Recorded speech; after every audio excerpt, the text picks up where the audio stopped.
how President Trump and his policies are doing. Our CBS poll finds that a majority of Americans, 53%, approve of the job he's doing. That's a better approval number than he ever reached during his first term in the White House. Executive Director of Elections and Surveys, Anthony. He is doing, in the eyes of the public, what he said he would do in the campaign. There's political value in that. In fact, 70% of people say he's doing what he promised. He was described as being tough, being energetic, and he still is today in big majority numbers. So as people take a look in these first few weeks, there's been a lot of activity. They're getting that general sense of governance, and that's being reflected in these early numbers. What about the actual policies? Well, let's start with the ones that are popular. And again, these echo a lot of what we saw in the campaign. The idea of deporting those in the country illegally continues to be popular. We saw that in the campaign.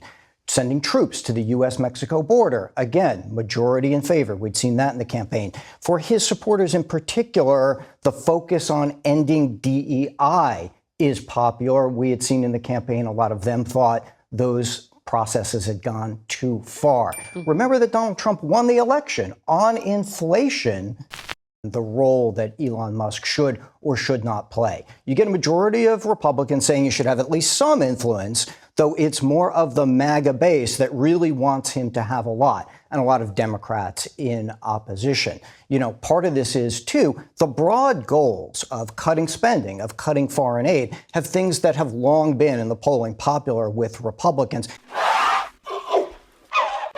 When you look at the popularity, Secretary Rubio was right in saying that it's getting harder to defend foreign aid because it's not popular. We saw the Chicago Council on Global Affairs surveyed American opinions on foreign policy, and they found a growing number want to reduce economic and military aid to other countries.